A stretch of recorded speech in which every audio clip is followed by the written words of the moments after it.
Bonjour ou bonsoir à vous, on se retrouve aujourd'hui pour le troisième épisode de 3 minutes de culture. Comme mentionné lors du dernier épisode, celui-ci portera sur la Yougoslavie pendant la Seconde Guerre mondiale. C'est parti pour 3 minutes de culture. Débutons notre aventure dans un fabuleux contexte qui est la Seconde Guerre mondiale. Débutons donc en mars 1941. Lors de ce mois, un traité est signé entre la Yougoslavie monarchique et les nazis. Ce traité mentionne donc que le royaume de Yougoslavie se range du côté des forces de l'Axe. La population en Yougoslavie n'est pas en faveur de ce traité. Elle décide de se révolter. L'armée renversera le pouvoir 2 jours plus tard et dénoncera le pacte scellé avec les nazis. Les nazis d'Hitler donc décideront d'envahir la Yougoslavie. En 10 jours, les nazis prennent Belgrade.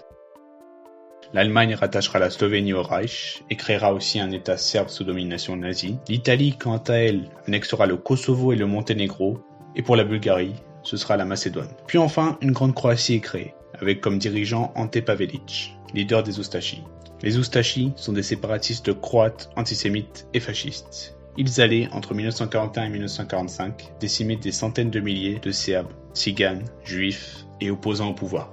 Des exterminations dignes des nazis. Draža Mihailović créera le premier mouvement de résistance en Europe, du moins durant la Seconde Guerre mondiale, les Jetniks, un groupe serbe, ou majoritairement serbe, soutenu par les monarques yougoslaves et les Alliés en 1941. En face, on retrouvera les communistes, un groupe multislave, parti de Serbie, qui eux aussi se révolteront.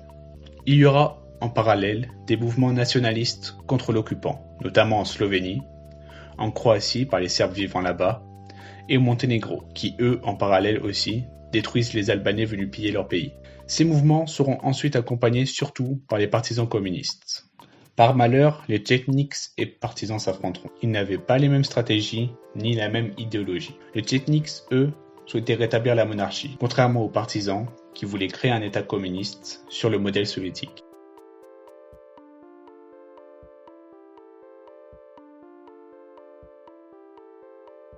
Les Oustachis, étant supportés par les nazis, se battent à la fois contre les Tchetniks et partisans.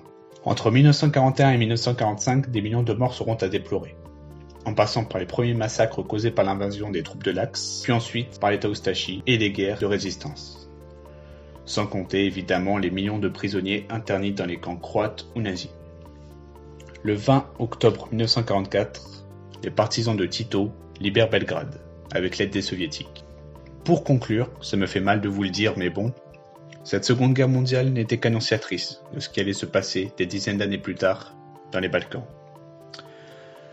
La plupart des morts, pour vous dire, lors de la Seconde Guerre mondiale, ne sont pas liés aux nazis ou encore aux Italiens, mais bien au peuple yougoslave entre eux. Cela créera une haine et une cicatrice profonde, encore visibles aujourd'hui.